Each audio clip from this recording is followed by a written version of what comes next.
स्थिर मन से और योग बल से। जो मनुष्य अंत समय में स्थिर मन से और योग बल से अपने प्राणों को नेत्रों के बीच भ्रकुटी में स्थिर रखकर भक्तिपूर्ण मेरा स्मरण करता है, वे निश्चित रूप से परम दिव्य पुरुष को प्राप्त होता है, ऐसा भगवान श्री कृष्ण कह रहे हैं। जो पुरुष अंत समय में स्थिर मन से और योग बल से अपने प्राणों को नेत्रों के बीच भ्रकुटी में स्थिर रखकर भक्तिपूर्ण जो मेरा स्मरण करता है, वे निश्चित रूप से परम दिव्य पुरुष को प्राप्त होता है। इससे क्या अभिप्राय है, कृपया करके बताएं, कुछ भाव हो तो।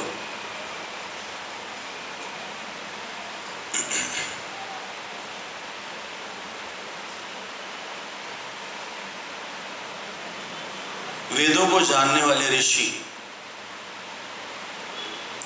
वेदों को जानने वाले ऋषि, वेदवेता अविनाशी कहते हैं, जिसको अक्षर कहते हैं, जिसको अविनाशी कहते हैं। वेदों को जानने वाले ऋषि जिसको अविनाशी कहते हैं, वेदों को जानने वाले ऋषि मुनि जिसको अविनाशी कहते हैं। अनासक्त सन्यासी जिसे प्राप्त करते हैं, अनासक्त सन्यासी जिसे प्राप्त करते हैं। वेदों को जानने वाले ऋषि जिसे अविनाशी कहते हैं, और अनासक्त ऋषि, अनासक्त सन्यासी जिसे प्राप्त करते हैं, जिसको प्राप्त करने की इच्छा से ब्रह्मचर्य का पालन करते हैं, जिसको प्राप्त करने की इच्छा से ब्रह्मचर्य का पालन करते हैं। उस परम पद को पाने की विधि अर्जुन मैं तुझे संक्षेप में कहूंगा, ऐसा श्री कृष्ण कह रहे हैं। उस परम पद को पाने की जो विधि है, वे तुझे मैं संक्षेप से कहूंगा। I will explain you in detail.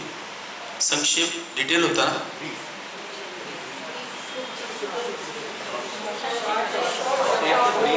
Short में, ओह सॉरी,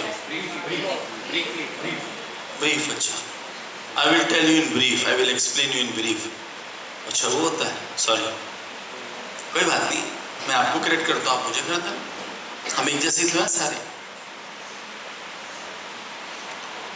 जो सब इंद्रियों के द्वारों को बंद कर, जो सब इंद्रियों के द्वारों को बंद कर, ये दोनों कह रही है, हमें भागवत गीता समझ नहीं आ रही है, इतनी मुश्किल तो नहीं है ना? तुझे बुढ़िया को क्या समझ आ गया? सारी जिंदगी लुटा दी तूने।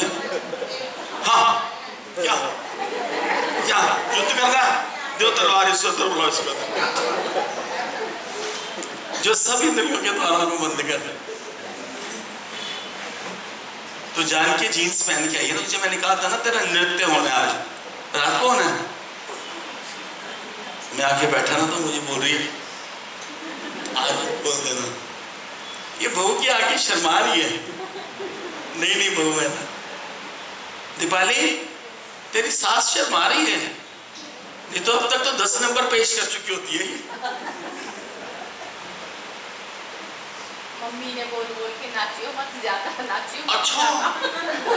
अच्छा ये माँ की सिखाई हुई है तू? लीलावती कहाँ हो तुम?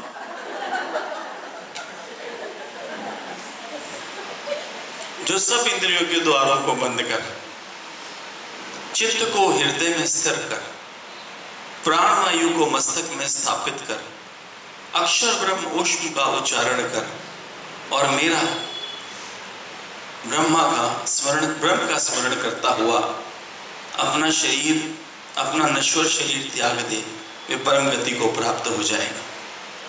जो सब इंद्रियों के द्वारों को बंद, ये 8वां अध्याय है ना, ऐसा ही है, और छोटा सा अध्याय है। मैं कल 24, 25, 26 इतने श्लोक होंगे इसके, तो हम 12 पे तो पहुंच ही गए हैं, 13 पे।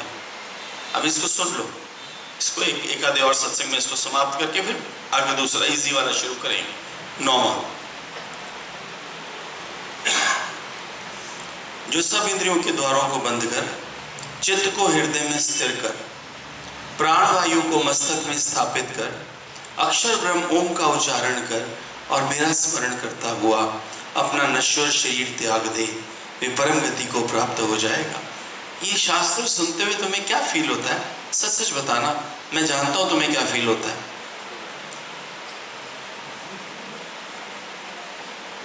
बताओ।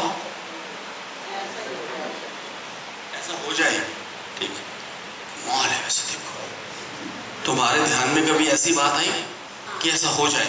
तुम तो उसको समझने में बैठ जाओगे कि भ्रिकुटी बंद कर, द्वार बंद कर, फलाना कर, प्राणवायु को, अपान वायु।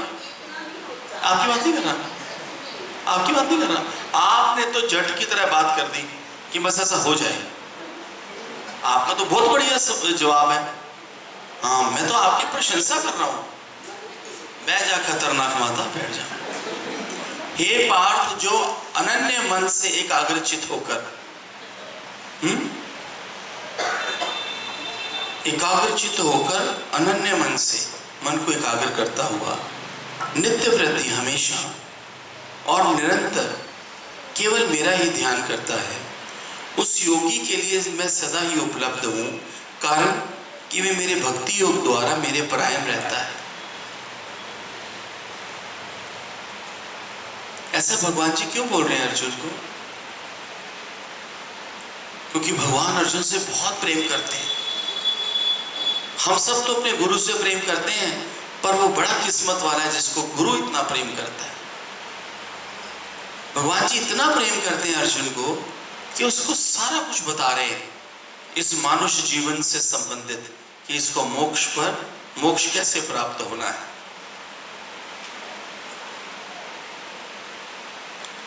हे पार्थ, जो अनन्य मन से एकाग्रचित होकर नित्य प्रति और निरंतर केवल मेरा ध्यान करता है, उस योगी के लिए मैं सदा ही उपलब्ध हूं, कारण कि वे मेरे भक्ति योग द्वारा मेरे परायण रहता है।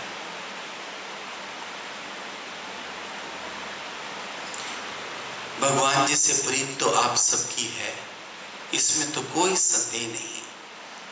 और बड़भागी हो कि भगवान जी ने आपको चुना है, और बहुत ही कर्मों वाले हो जो ये ऋषि मुनियों की धरती ऋषिकेश में आप ज्ञान यज्ञ में पधारे हो।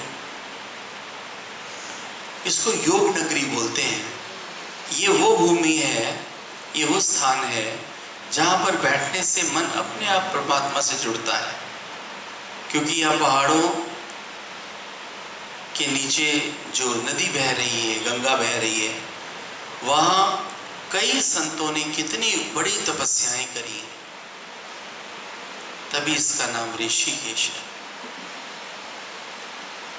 मुझे प्राप्त होकर, श्री कृष्ण कहते हैं, मुझ ब्रह्म को प्राप्त होकर उस महान आत्मा को जो मेरे ही परायण हो जाता है, इस दुखपूर्ण और क्षण भंगुर जगत में पुनः जन्म नहीं लेना पड़ता।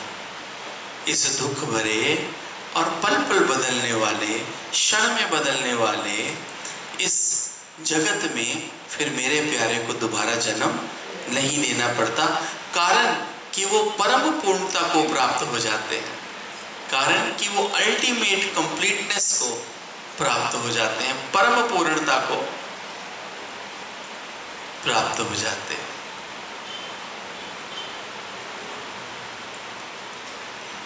हे अर्जुन, ब्रह्मलोक से लेकर संपूर्ण लोक निरंतर जन्म और मृत्यु रूपी कष्ट से परिपूर्ण है। ब्रह्मलोक से लेकर, ब्रह्मा के लोक से लेकर, ब्रह्मा के लोक से लेकर संपूर्ण लोक निरंतर जन्म और मृत्यु रूपी कष्ट से परिपूर्ण है।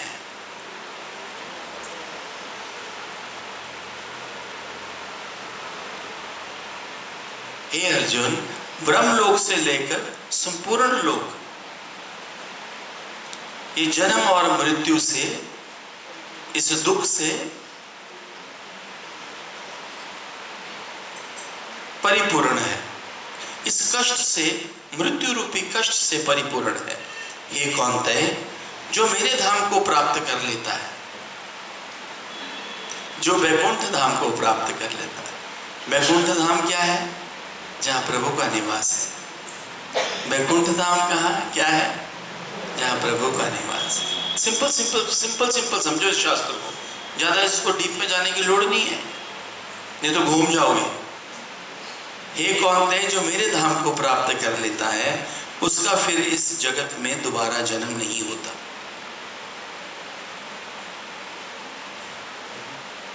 कह रही है एक बहुत वचन याद रह गया गीता का। मैं क्या कमाल है, दोनों एक ही बात बोल रही हैं। केड़ा वचन याद रह गया कि उसकी मर्जी में पता भी नहीं हिलता। मैं कहा वाह वाह वाह, असली ब्रह्म ज्ञानी ने तो तुम घूम रही हो मेरे आजू बाजू। बोले संजी एक वचन तो खूब याद रह गया आज। मैं क्या, मैं तो गंगा नहा गया अगर इनको एक वचन अंदर चला गया। अच्छा मैंने कहा चलो बच्चों बताओ कौन सा? बोलते उसकी मर्जी बगैर पत्ता भी नहीं हिलता। क्या? मैंने कहा वचन उठाया इन्होंने। 1000 बार तो मैंने बोल दिया होगा ये सत्संग में, कम से कम गुरु की वाणी में आया ना ये। जो जानते हैं कि ब्रह्मा का एक दिन अर्थात दिन की अवधि 1 सहस्त्र चतुर्युग है, इतनी ही बड़ी 1 सहस्त्र चतुर्युग वाली ये रात्रि भी है। ऐसे मनुष्य ब्रह्मा के दिन और रात के तत्व को जानने वाले, ऐसे मनुष्य ब्रह्मा के दिन और रात के तत्व को जानने वाले। Do you know about this? थोड़ा बहुत पहले भी नहीं पढ़ा हुआ, सुना हो? मैं तो सुना था, भूल भुला गया, इसमें इंटरेस्ट तो। चलो आगे, किसी को मालूम है इसके बारे में? कोई बताएगा? थोड़ा उलझाएगा संतों को। 1 सहस्त्र युग उसका, ब्रह्मा का एक दिन और ब्रह्मा की एक रात्रि 1 सहस्त्र युग है। ना ना ना ना ना ना, वो नहीं, वो नहीं।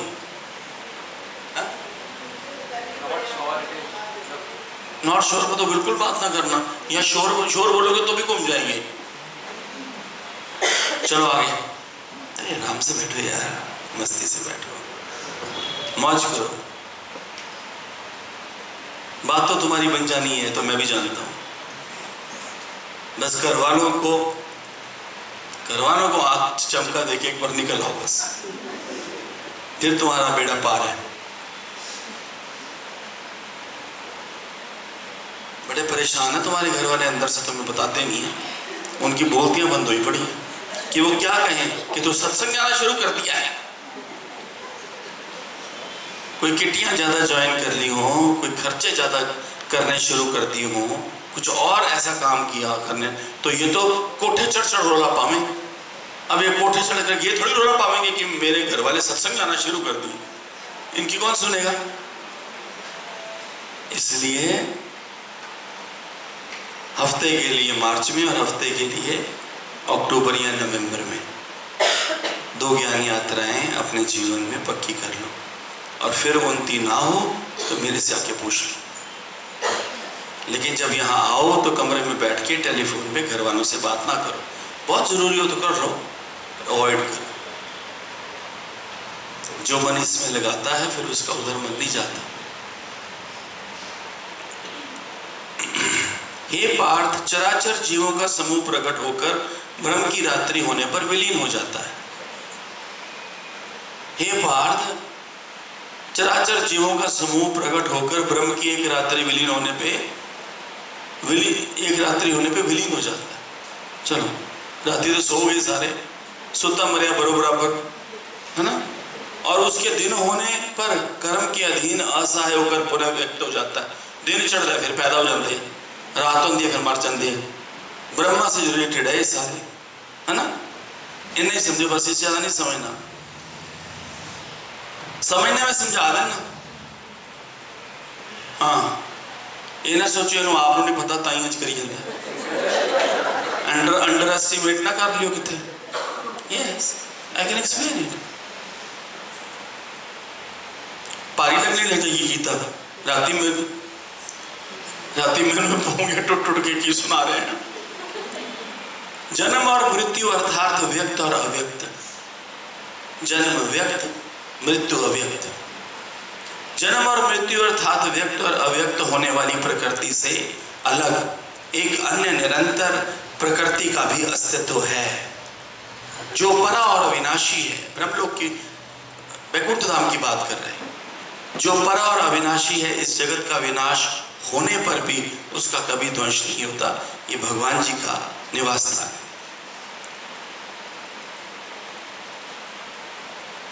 ये मेरे कृष्ण की दुनिया है, ये परमात्मा की दुनिया है, ये उनका धाम है।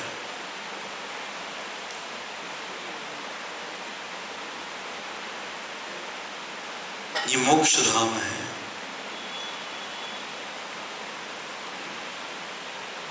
जन्म और मृत्यु अर्थात व्यक्त और अव्यक्त होने वाली प्रकृति से अलग एक अन्य निरंतर प्रकृति का भी अस्तित्व है, जो परा और अविनाशी है। इस जगत का विनाश हो जाने पर भी उसका ध्वंस नहीं होता। वे परम धाम अप्रगट अक्षर है।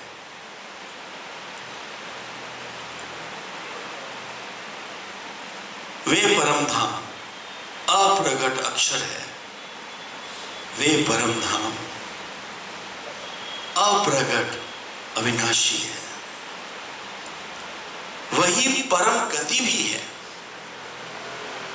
वही परम गति भी है। जो एक बार मेरे परम धाम में आ जाता है, भगवान जी कह रहे हैं, जो एक बार मेरे परम धाम में आ जाता है उसे पुनः जगत में नहीं जाना पड़ता।